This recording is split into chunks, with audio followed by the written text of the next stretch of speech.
Welcome back to Momentum Classes Rohtak. So this is the chapter number 6 of our NCERT exercise control and coordination. I hope कि अब तक हमने जो पहले 5 chapters कर लिए हैं आप उन सबकी वीडियोस देख रहे हो, गो थ्रू कर रहे हो एंड उनके आपको क्वेश्चन प्रैक्टिस जरूर करना होगा। एनसीईआरटी एक्सरसाइज हमें पता है कि क्यों इंपॉर्टेंट है, हम हर वीडियो में एक बात बोलते आ रहे हैं, इन क्वेश्चंस को तो बिना करे पेपर में जाना ही नहीं है। क्यों? क्योंकि इनमें से आने के क्वेश्चन चांसेस बहुत ज्यादा बढ़ जाते हैं। तो अब जो क्वेश्चन सीधे आ सकते हैं तो उनका तो फायदा उठाएंगे हम। So kindly go through the questions of these chapters और चलिए विदाउट वेस्टिंग एनी टाइम हम स्टार्ट करते हैं हमारे इस चैप्टर के क्वेश्चन आंसर्स, जिसके अंदर पहला क्वेश्चन है हमारा, which of the following is a plant hormone. जैसे कि हमारा ये चैप्टर है बेटा कंट्रोल एंड कोऑर्डिनेशन। क्या होता है ये कंट्रोल एंड कोऑर्डिनेशन? चलो थोड़ा सा बेसिक रिव्यू से स्टार्ट करते हैं।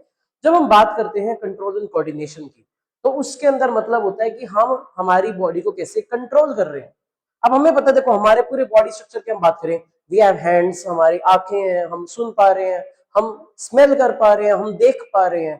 तो भाई इतने सारे बॉडी फंक्शंस हैं, इन सबको मैनेज करने वाला भी कोई होना चाहिए, यानी कि इन सबके बीच में कोऑर्डिनेशन बनाने के लिए भी कोई चीज चाहिए। जिस तरीके अगर हमारे इंडियन सिस्टम की बात करते हैं, हमारे बहुत सारे अलग अलग मिनिस्ट्रीज हैं, अलग अलग डिपार्टमेंट्स हैं, उन सभी को कोऑर्डिनेट अगर कोई ना करे तो सब क्या होगा, कोई कुछ और काम करने लग जाएगा, कोई कुछ और। तो दैट मीन्स हमारे लिए हर एक डिफरेंट सिस्टम को कोऑर्डिनेट करना बहुत जरूरी है। तो अब चाहे कोऑर्डिनेशन हमारे अंदर हो या वो प्लांट्स के अंदर हो, कोऑर्डिनेशन तो जरूरी है। अब प्लांट्स में भी तो जाइलम अपना काम कर रहा है, फ्लोएम अपना काम कर रहा है, लीव्स फोटोसिंथेसिस कर रही हैं, रूट्स पानी की एब्जॉर्प्शन कर रहे हैं। तो यानी कि डिफरेंट डिफरेंट फिनोमिना वहां भी एग्जिस्ट करते हैं। तो सिमिलरली प्लांट्स में भी कोऑर्डिनेशन की नीड है। और हमारी बॉडी के अंदर जो कंट्रोलिंग है या प्लांट्स के अंदर जो कंट्रोल कर रहा है, वो कौन सी चीजें कंट्रोल कर रही हैं? They are the hormones. कौन कंट्रोल कर रहा है उन्हें? हॉर्मोन्स। हॉर्मोन्स होते क्या है? क्लास 8 से हम पढ़ना स्टार्ट कर देते हैं बेटा हॉर्मोन्स के बारे में। So hormones are the chemical messengers. Hormones क्या होते हैं? केमिकल मैसेंजर्स, जो कि किस चीज में हेल्प कर रहे हैं हमारी? For the overall functioning of our body. हमारी हाइट कितनी इंक्रीज होगी, हमारा कलर कैसा होगा, हमारी स्किन कॉम्प्लेक्शन, उसके बाद हम सोचेंगे कैसे, क्या चीजें, हम किस सिचुएशन में कैसे रिएक्ट करेंगे, हमारी बॉडी का बैलेंस कैसा होगा, from A to G everything is controlled by hormones. तो ये हॉर्मोन्स ही होते हैं बेटा जो सबसे बड़ा रोल प्ले करते हैं हमारी बॉडी के अंदर। अब प्लांट में भी ऐसा ही है। तो इनमें से हमें आइडेंटिफाई करना है कि which of the following is a plant hormone. कुछ हार्मोन्स दे रखे हैं हमें आइडेंटिफाई करना है कि उनका क्या काम है और किस में होते हैं। सबसे पहले बात करें बेटा इंसुलिन। इंसुलिन जो होता है वो हमारी बॉडी के अंदर it is secreted by pancreas. कौन सिक्रेट, सॉरी इसमें हमें ये तो बताने नहीं कौन सिक्रेट कर रहा है। सबसे बात करें इंसुलिन जो होता है, इंसुलिन प्रेजेंट होता है एनिमल्स के अंदर, because we are also animals. तो हमारी बॉडी के अंदर then we have thyroxine release by thyroid and again it is present in animals. Estrogen female body के अंदर होता है, तो हम स्टिल कह सकते हैं किसमें? एनिमल्स। एंड साइटोकाइनिन जो होता है ये किसके अंदर होता है बेटा? प्लांट के अंदर होता है। तो चारों में से 3 हार्मोन तो कौन से हैं जो कि किससे होते हैं? एनिमल्स के अंदर, और एक हार्मोन किसके अंदर होता है? प्लांट के अंदर। अगर आपसे फर्दर पूछ भी लिया जाए कि कौन क्या रिलीज करता है, तो वो आप इजीली वो जो हमें एनसीईआरटी के अंदर दे रखे हैं सारे ग्लैंड्स, हम बात कर लेते हैं। एस्ट्रोजन जो है फीमेल बॉडी के अंदर it is secreted by ovaries. कौन रिलीज करता है इसे? Ovaries. Thyroxine released by the thyroid gland. कौन रिलीज कर रहा है इसे? Thyroid gland. उसके बाद इंसुलिन। अच्छा, इंसुलिन के बारे में, ग्लैंड के बारे में बाद में बात करेंगे, पहले हम बात करते हैं कि इंसुलिन का फंक्शन क्या होता है। किसी को पता है?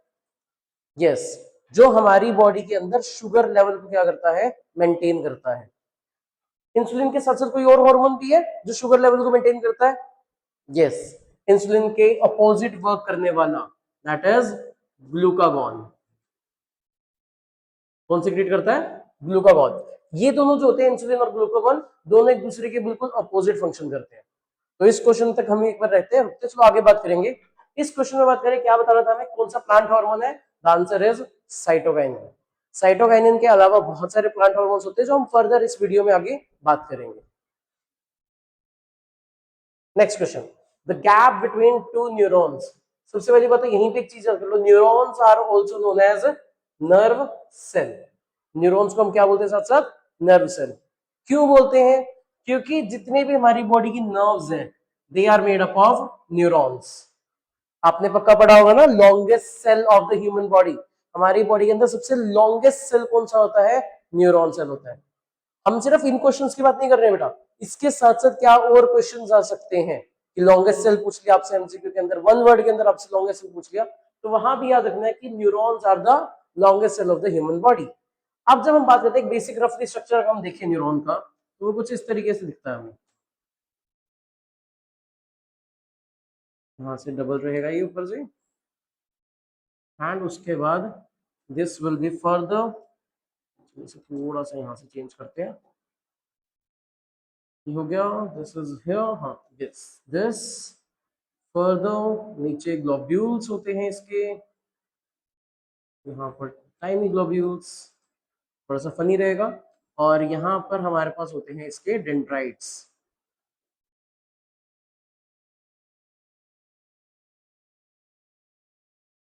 This is the only basic structure. अभी हम यहाँ पे इन डेप्थ स्ट्रक्चर, आगे क्वेश्चन आएगा कि स्ट्रक्चर ऑफ न्यूरॉन, तो वहां हम डिस्कस करेंगे डेप्थ में कि क्या होता है, बट यहाँ देखिए this is the structure of a nerve cell. अब होता क्या है इस केस में, जहां पर एक नर्व सेल खत्म होता है, अब हमारी बॉडी में एक नर्व सेल तो होगा नहीं बेटा, इसके बाद एक और नर्व सेल स्टार्ट हो जाएगा, तो ये जो दो नर्व सेल है उनके बीच का जो ये स्पेस है, this space is known as synapse. क्या बोलते हैं हम इस स्पेस को? साइनैप्स। ये जो स्ट्रक्चर है इसको बोलते हैं डेंड्राइट्स। तो हम यहाँ बताना क्या चाह रहे हैं कि जैसे ही एक सेल की नर्व एंडिंग आएगी, as soon as one nerve cell will end, उसके बाद एक और नर्व सेल स्टार्ट हो जाएगा, जो कि कैसे स्टार्ट होगा? With the dendrites. So the distance between a gap between the dendrites and the nerve ending of a neuron is known as synapse. क्या बोलते हैं उसको हम? साइनैप्स। अब पूछ लीजिए कि डेंड्राइट्स क्या है? ये जो पिकल लाइक स्ट्रक्चर्स हैं, जो निकले हुए स्ट्रक्चर्स है, डेंड्राइट्स, थॉर्न लाइक स्ट्रक्चर्स, कांटे जैसे जिसको बोल सकते हो आप। Then we have the axon. Axon क्या होता है? ये जो लॉन्ग ट्यूब लाइक स्ट्रक्चर्स होता है इसको हम क्या बोलते हैं? Axon. And then we have is the impulse. Impulse तो कोई पार्ट भी नहीं है बेटा न्यूरॉन का, ये तो देखते ही कट कर दो। इंपल्स तो क्या है? वो सिग्नल्स हैं जो कि ट्रांसमिट होते हैं from one neuron to another. I hope so कि क्लियर हुआ। स्ट्रक्चर पे ज्यादा नहीं देखना, यहाँ न्यूक्लियस भी होता है, न्यूक्लियस ग्रैन्यूल्स होते हैं, बहुत चीजें होती हैं, आगे अभी क्वेश्चन में देखेंगे हम। Next, the brain is responsible for. छोटे होते हुए याद है हम सीपीयू के बारे में क्या पढ़ते थे कंप्यूटर की क्लास में? CPU is known as the brain of the computer. क्यों बोलते थे भाई से ब्रेन? क्योंकि जितनी भी फंक्शनिंग है हमारे कंप्यूटर की, वो किसके थ्रू होती है? सीपीयू के थ्रू होती है। हम डेटा इनपुट कर रहे हैं, प्रोसेसिंग हो रही है, आउटपुट हमें मिल रही है, अगर सीपीयू ही नहीं होगा तो ये सारा काम नहीं होगा।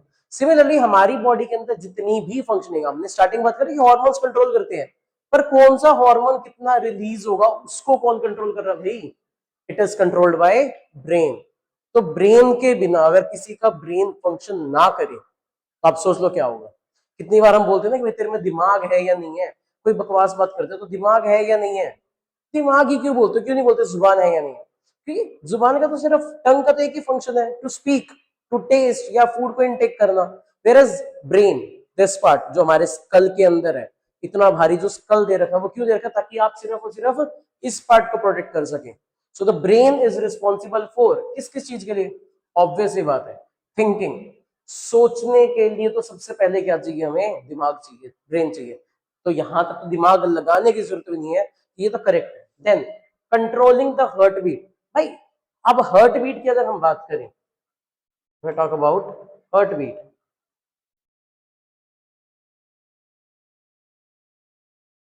इसको हम डायरेक्टली कंट्रोल नहीं कर सकते। ये पहली बात तो कैसा एक्शन है? It is an involuntary action.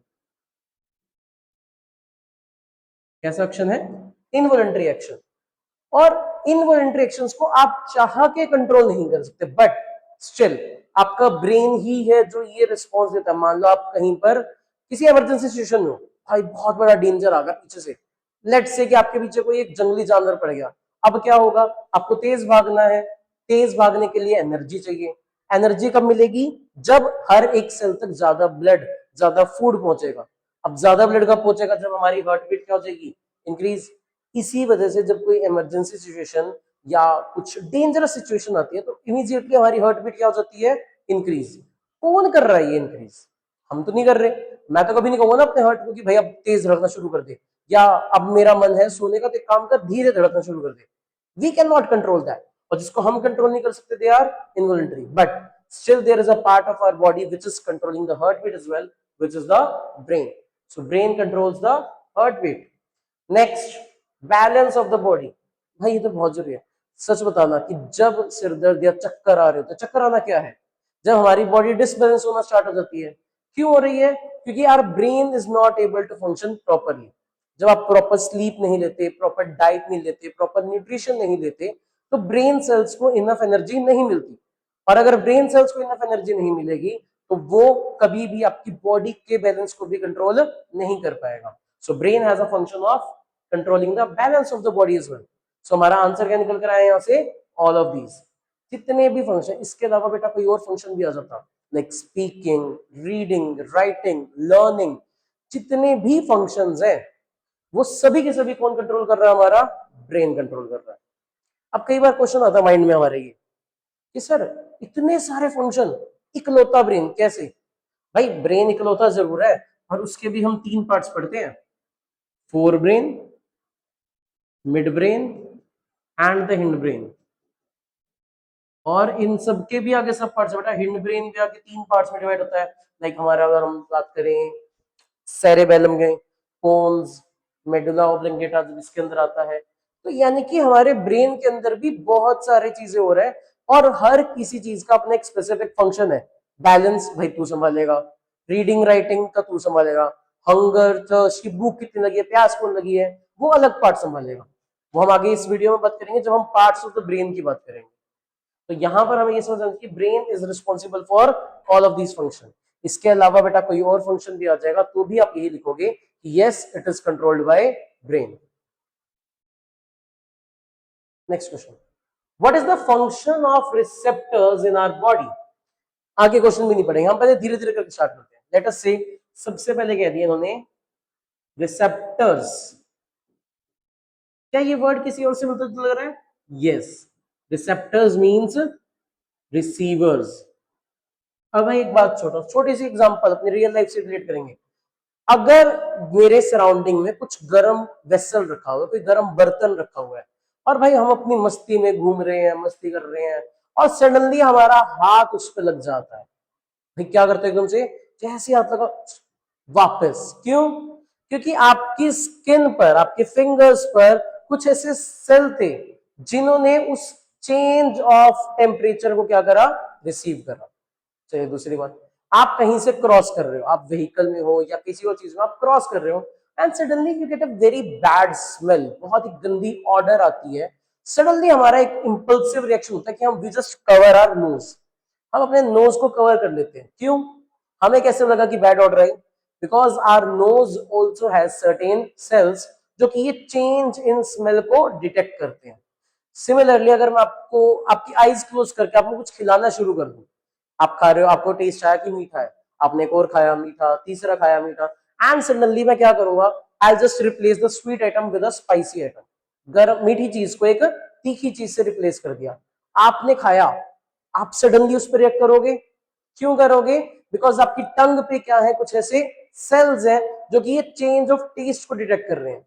तो बेटा किसी भी चेंज को, any change in our surrounding is known as stimuli। हमारी सराउंडिंग में किसी भी चेंज को हम क्या नाम देते हैं? Stimuli. And our body has certain special cells which detect these stimuli. हमारी बॉडी के अंदर ऐसे कुछ सेल्स होते हैं। अब वो कैसे हो सकते हैं? चलो एक छोटा सा एग्जांपल से बात करते हैं। कुछ types of it, we have thigmo receptors. Thigmo receptors, thigmo word बेटा इस चैप्टर में आगे भी यूज होगा, याद रख लो। फिग्मो इज रिलेटेड टू टच। जब कभी भी हमारे को स्किन पे कोई टच करता है या हमारी स्किन किसी पे टच होती है, so these are the receptors which receive the touch. इसके अलावा अगर हम बात करें olfactory receptors, olfactory receptors क्या होते हैं? जो कि स्मेल को डिटेक्ट करते हैं। तो इसी तरीके से बहुत सारे रिसेप्टर्स हमारी बॉडी के अंदर, टच के लिए अलग है, स्मेल के लिए अलग, टेस्ट के लिए अलग है। यानी कि बहुत सारे टाइप के रिसेप्टर सेल्स हैं, न्यूरॉन्स में अलग से रिसेप्टर सेल्स होते हैं। तो ये जो सारे रिसेप्टर सेल्स हैं, इनका फंक्शन क्या होगा? To receive the stimuli. What is stimuli? Any change in the surrounding. So receptor cells are the cells which detect the stimuli. अब चलो, गरम वेसल था, आपकी स्किन पे रिसेप्टर सेल्स थे, आपने टच करा, आपको पता लग गया गरम है, अब क्या होगा? These receptor cells will transmit a message via the motor neurons. ये रिसेप्टर सेल्स मोटर न्यूरॉन्स के थ्रू सिग्नल को कहां पहुंचाएंगे? हमारे ब्रेन और स्पाइनल कोड तक। कहां पहुंचाएंगे? ब्रेन और स्पाइनल कोड। अगर सडन एक्शन होना है तो स्पाइनल कोड, और अगर सोचा समझा एक्शन होगा तो वो ब्रेन तक। ये बात समझ आ गई? रिफ्लेक्स एक्शन होगा तो सडन रिफ्लेक्शन, सडन रिएक्शन को क्या बोलते हैं? Reflex action. So reflex action is controlled by the spinal cord and normal actions are controlled by the brain. तो रिसेप्टर सेल से सिग्नल रिसीव हुआ, वो ब्रेन या स्पाइनल कोड तक पहुंचा, और वहां पे जाने के बाद जब वो प्रोसेस होगा, after processing via effector neurons, motor neurons के बाद दूसरे न्यूरॉन्स कौन से हमारे पास? Effector neurons. तो इफेक्टर न्यूरॉन्स वापस से उस पर्टिकुलर ऑर्गन या ग्लैंड तक सिग्नल भेजेगा। एक छोटा सा हम डेमोन्स्ट्रेशन समझते हैं। आए, जैसे मान लीजिए ये जो आपके पास स्टाइलस है, अगर मैंने इस पे टच किया, लेट अस से ये बहुत ही गर्म है, टच किया, thigmo receptors will send a message via the कौन सी neurons? Yes, motor neurons. They will reach the spinal cord, क्योंकि गर्म है तो एकदम से हटाना है, it is a reflex action. तो जैसे ही मैंने टच किया, receptors, spinal cord, spinal cords via the effector neurons will send the signal back to my hand कि भाई यहां से अपना हाथ हटाना है। So this complete arc is known as reflex arc. Action reflex action है, complete passage क्या है? reflex arc. तो रिसेप्टर सेल्स का फंक्शन समझ आ गया? They detect the stimuli and send the signal to either brain or spinal cord. Think of situations where receptor cells do not work properly. सोचो जरा, अगर ऐसी कोई सिचुएशन आ जाए जहां पे रिसेप्टर सेल्स काम ही नहीं कर रहे, अब क्या होगा? What problems are likely to arise? क्या क्या प्रॉब्लम्स आ सकते हैं? जरा सोचना। भाई गरम स्टाइलस था, हाथ रखा, मेरे रिसेप्टर्स ने रिसीव ही नहीं करा कि कुछ गरम हाथ गया, ultimately my finger will burn, जल जाएगी पूरी उंगली। क्यों? क्योंकि ब्रेन को सिग्नल ही नहीं मिला, भाई स्पाइनल कॉर्ड तक मैसेज ही नहीं पहुंचा कि यहां से हाथ हटाना है। Similarly you are eating something, आपके टेस्ट रिसेप्टर्स ने, टंग पे जो टेस्ट बर्ड्स है, उन्होंने रिसीव ही नहीं करा कि टेस्ट में चेंज आ गया। अब वो स्वीट ना रह के अब क्या हो चुका है? स्पाइसी। आप खाए जा रहे हो स्पाइसी, वो जब स्टमक में जाएगा तो it will create a problem for us. तो यानी कि बहुत सी सिचुएशंस हो सकती है, अगर हमारे रिसेप्टर सेल्स वर्क नहीं करेंगे, our body will not be able to work. ठंड लग रही है, स्किन ने रिसीव ही नहीं करा कि टेम्परेचर डाउन है, घूम रहे हो वजह से, इंटरनल ऑर्गन्स की फंक्शनिंग भी क्या हो सकती है बेटा? उससे डैमेज हो सकती है। Is this question clear? चलो, draw the structure of neuron and explain its function. हमें न्यूरॉन का स्ट्रक्चर ड्रॉ करना है और उसके फंक्शंस बताने हैं। चलिए, बहुत ही सिंपलर तरीका है न्यूरॉन को बनाने का, क्योंकि हमें यहाँ पे हमारी आर्टिस्टिक स्किल नहीं, हमें हमारी साइंटिफिक स्किल्स दिखानी है।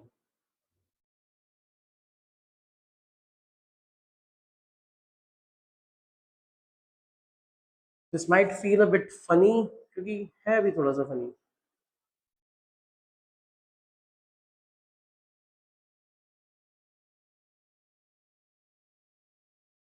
बाकी इस ड्राइंग पे ना जाकर प्लीज एक बार अपनी बुक का जरूर रखना, मिलेगा आपको ऐसे को। बेसिक स्ट्रक्चरिंग ऐसी ही रहेगी हमारे न्यूरॉन की। हाँ, बट कुछ बच्चे बहुत ज्यादा आर्टिस्टिक होते हैं, ये उन बच्चों के लिए जो मेरे जैसे हैं, जिनकी ड्राइंग बहुत खराब है। प्लीज अगर इतना बनाओगे, उसके बाद हम इसको कुछ कवरिंग देंगे।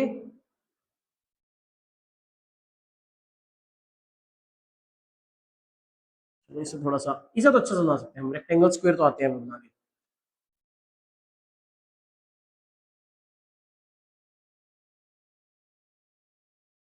सिमिलरली है। अब यहाँ क्या हो रहा है? देखो क्या क्या करें, देखो मेजर पार्ट्स बात करते हैं। सबसे पहले ये जो पार्ट है, इसको बोलते हैं डेंड्राइट्स। अब डेंड्राइट्स पे ही बेटा वो रिसेप्टर सेल्स होते हैं, जब हमने पिछले क्वेश्चन में रिसेप्टर्स की बात करी, डेंड्राइट्स पे ही वो रिसेप्टर सेल्स होते हैं जो कि एक नर्व सिग्नल को क्या करते हैं? कैच करते हैं। उसके बाद ये जो पूरी हमारी बॉडी है, this is known as cell body. क्या बोलते हैं इसको हम? Cell body. Centre part, centre, the key part of the cell which is known as nucleus. उसके बाद बेटा इस न्यूक्लियस के सराउंडिंग में बहुत ही ऐसे टाइनी स्ट्रक्चर्स होते हैं। These tiny structures are known as Neisel's granule. These tiny structures are known as Neisel's granules. और ये Neisel granules यहाँ डेंड्राइट्स तक स्प्रेडेड होते हैं, सिर्फ सेल बॉडी में नहीं, डेंड्राइट्स तक स्प्रेडेड होंगे। यहां तक समझ आई? उसके बाद these long tube-like structure, जो tube-like structure है, this tube-like structure is known as axon. याद करो वो जो पहले दूसरे क्वेश्चन में हमने कहा था axon, this is that tube like structure. This ending is known as nerve ending. इस एंडिंग क्योंकि नर्व के एंड में है, तुमने क्या नाम दे दिया? Nerve ending. उसके बाद axon is covered by a protective layer, जिसकी वजह से नर्व सिग्नल्स हमारे इधर उधर डिसिपेट नहीं होते। These are known as myelin sheath. अब यहां पर बेटा एक चीज कैच याद रखना, every neuron is not protected by myelin sheath. हमारी बॉडी में दो टाइप के न्यूरॉन्स होंगे, one is myelinated and the other is non myelinated. Myelinated वो जिनके ऊपर ये माइलिन शीथ है, नॉन माइलिनेटेड जिनके ऊपर ये माइलिन शीथ नहीं है।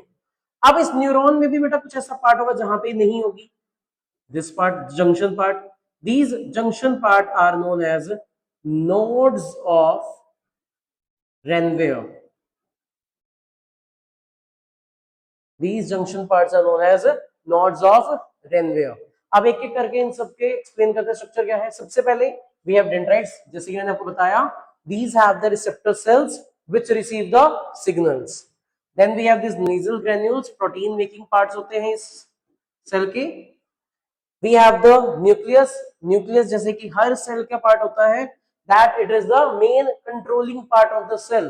कैसा फंक्शनिंग होगा, कितनी इंपल्स कैरी होगी नहीं होगी, that is all controlled by the nucleus.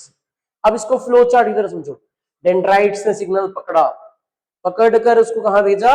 Axon. So axon is that tube-like structure which carries the nerve impulse from the cell body to the nerve ending. अब ताकि सिग्नल्स इधर उधर transmit, हमारी body के अंदर जो नर्व सिग्नल्स है वो इलेक्ट्रिकल फॉर्म में जाते हैं, चार्जेस के फॉर्म में ट्रेवल करते हैं, और चार्जेस इजीली इधर उधर भटक सकते हैं। Charges can move here and there, तो वो चार्जेस मूव ना करें इधर उधर, इसी वजह से it is protected by a sheath covering, that is the myelin sheath. अब जहां जहां पर माइलिन शीथ नहीं होगी, that will be known as the nodes of Ranvier. Nodes of Renvere are those parts where the myelin sheath is not present. अब signal पहुंच चुका है हमारा कहां पर? नर्व एंडिंग पर। अब होगा क्या? नर्व एंडिंग पर कुछ केमिकल्स होते हैं, यानी कि यहां पे जस्ट बाहर जो साइनेप्स हमने बात करा था, synapse is filled with certain chemical. Synapse में क्या होता है? Certain chemical. So nerve ending क्या करेगा? जो इलेक्ट्रिकल सिग्नल बेटा डेंड्राइट ने कैच किया था, nerve ending will convert that electrical signal into chemical signal. nerve ending क्या करेगी? इलेक्ट्रिकल सिग्नल को किसमें convert? Chemical signal, and the chemical signal will be taken by the synapse. अब दूसरे सेल की अगर हम बात करें, मान लीजिए यहां पर हमारा सेकंड सेल स्टार्ट हो गया, इसको थोड़ा देखते हैं।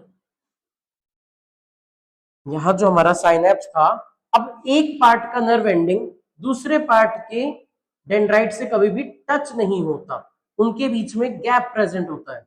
So this gap is filled with the chemical, जो कि क्या करेगा? यहां से यहां तक सिग्नल पहुंचाएगा। अगेन डेंड्राइट्स क्या करेंगे? वो जो केमिकल सिग्नल्स आए उनको पकड़ेंगे in the form of electrical signals, यानी कि एक सिग्नल फटाफट से पहले केमिकल से इलेक्ट्रिकल, यहां पे केमिकल से इलेक्ट्रिकल, इलेक्ट्रिकल सिग्नल ट्रांसमिट हुआ, नर्व एंडिंग ने इलेक्ट्रिकल से वापस से केमिकल, और अगले न्यूरॉन के डेंड्राइट ने फिर से केमिकल से electrical. So this is how nerve impulse, या हमारी बॉडी के जितने भी सिग्नल्स हैं वो एक बॉडी पार्ट से कहां पहुंचते हैं? दूसरे बॉडी पार्ट। अब कुछ बच्चों के मन में जरूर डाउट आता है, सर इतना सारा कुछ फंक्शन हो रहा है और क्या काम इतनी जल्दी हो जाता है? Answer is yes, this process occurs in a fraction of a second. Fraction भी बहुत बड़ी बात होती है, बहुत छोटे टाइम में मिली सेकेंड्स के अंदर ये सारा काम हो जाता है। तभी तो जब आप किसी गर्म चीज पे हाथ लगाते हो एकदम से, सोचो यहाँ पे टच हुआ, कितने न्यूरॉन्स हमारे आर्म के अंदर, सभी के अंदर ये फंक्शन होता जा रहा है, और फिर भी वो with in second, fraction of a second हम हाथ वापस हटा लेते हैं। तो आप इमेजिन कर सकते हो बेटा कि ये फंक्शन कितनी फास्ट हो रहा होगा। चलिए बेटा next question now, how does phototropism occur in plant. अब फोटोट्रोपिज्म तो जब समझोगे ना बेटा, जब आपको पता होगा कि ट्रोपिज्म क्या होती है। अच्छा ये बताओ, क्या प्लांट्स मूव करते हैं? सोचो जरा, do the plants move? Yes, the answer is yes, plants move करते हैं। हम बहुत बार सोचते हैं कहां करते हैं, अरे सर वो एक जगह से दूसरी जगह नहीं जाते, लोकोमोशन नहीं करते, पर प्लांट्स मूवमेंट शो करते हैं, और दो टाइप की करते हैं वो भी, ट्रॉपिक मूवमेंट और नेस्टिक मूवमेंट। याद आ रहा है ना, चैप्टर पढ़ा था, ट्रॉपिक मूवमेंट और नेस्टिक मूवमेंट। अभी हमें यहाँ बात करनी है ट्रॉपिक मूवमेंट की। अब ट्रॉपिक मूवमेंट क्या होती है? एक प्लांट की मूवमेंट होती है टुवर्ड्स एनी स्टिमुलाई। स्टिमुलाई यानी कि क्या था? External change. एक्सटर्नल चेंज की वजह से जब एक प्लांट के अंदर different different type of movements होती है, we call it as tropism. अब वो ट्रॉपिज्म वाटर की यानी कि केमिकल की वजह से हो सकती है, ट्रॉपिज्म लैंड यानी कि जियो की वजह से हो सकती है, ट्रॉपिज्म लाइट यानी कि फोटो की वजह से भी हो सकती है। So the movement of the plant due to the sunlight is known as phototropism. क्या बोलते हैं इसको हम? फोटोट्रोपिज्म। चलो एक काम करते हैं, लेट अस मेक अ, तुम घरों में तो उगाते नहीं, हम यहाँ पे एक प्लांट उगा देते हैं, और यहाँ तुम्हारा एक फ्लावर भी लगा, छोटा सा फ्लावर है, यहाँ पे हम लीव्स लगा देते हैं। चलो एक पत्ते भी होने चाहिए ना, चलो यहाँ भी एक लीव, एक साइड को क्यों फेवर करना, दोनों साइड होनी चाहिए। और ये जो प्लांट है मेरा, मैंने रखा हुआ है मेरी एक विंडो के पास, दिस इज द विंडो। अब विंडो में से आ रही है सनलाइट, ये रहा हमारा सूरज उगता हुआ।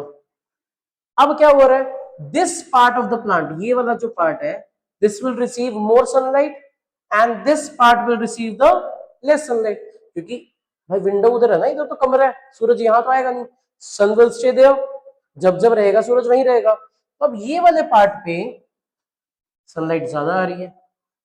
अब होता क्या है, प्लांट के अंदर एक और हार्मोन होता है बेटा, which is known as auxin. कौन सा हार्मोन होता है? Auxin hormone. और ये ऑक्सिन हार्मोन की एक खासियत होती है, जहां पर सनलाइट कम होती है, this auxin hormones get accumulated there. Auxin hormone याद होगा बेटा, पहले पढ़ा भी हुआ है कि auxin hormone promotes the growth. Auxin hormone क्या प्रमोट करता है? ग्रोथ। और ये उस जगह पे ज्यादा एक्यूमुलेट होता है जहां पर सनलाइट नहीं होती। अब सोचो जरा, इस पार्ट पे ये सारा ऑक्सिन हार्मोन कलेक्ट होगा। चलो एक बार इसको हटाते हैं, सीधा सीधा प्लांट की स्ट्रक्चर में समझ लेते हैं, ठीक है। अब इस जगह पर ऑक्सिन हार्मोन कंसंट्रेट हो गया, कंसंट्रेट होने से क्या हुआ, इस पार्ट की ग्रोथ ज्यादा और इस पार्ट की ग्रोथ कम, तो यानी कि इस वाले पार्ट को सपोर्ट नहीं मिला, और सपोर्ट नहीं मिला तो it will bend towards here, इधर ये बेंड हो जाएगा। क्यों? क्योंकि इधर की ग्रोथ ज्यादा थी, इधर की ग्रोथ कम, तो ये प्लांट क्या हो जाएगा, बेंड हो जाएगा टुवर्ड्स द सनलाइट। और हमें क्या अपीयर होगा कि भाई प्लांट सन की तरफ अट्रैक्ट हो रहा है, अट्रैक्ट नहीं हो रहा है, यहाँ पे बस हो क्या रहा है, अपोजिट साइड पर ऑक्सीजन की अमाउंट बढ़ने की वजह से ग्रोथ ज्यादा हो रही है। ग्रोथ ज्यादा होने की वजह से अल्टीमेटली प्लांट क्या हो रहा है, it is bending towards the source of light, क्योंकि सोर्स ऑफ लाइट पे ऑक्सीजन कम है, अपोजिट साइड पर ऑक्सीजन ज्यादा है। So this is how phototropism occur in the plants. Clear हुआ? क्या हुआ, लाइट, लाइट के opposite oxygen, oxygen promotes growth, growth more on the darker side, less on the brighter side, तो ज्यादा होने की वजह से the plant will bend. So this is how phototropism occurs in the plants. I hope कि अब तक के सारे क्वेश्चन क्लियर होंगे। नेक्स्ट क्वेश्चन हम करेंगे नेक्स्ट वीडियो के अंदर। Till then do like this video, share करो, सब्सक्राइब करो, कमेंट करो, अरे भाई करो, कमेंट कर दिया करो, कमेंट करोगे तो तुम्हारी क्वेरीज निकलेंगी। हमेशा से हर टीचर बोलता है बेटा do ask the doubts, doubts नहीं पूछोगे मन में रहेंगे कोई फायदा नहीं है। Ask the doubts, answers will be provided in the comment box. Thank you so much everyone.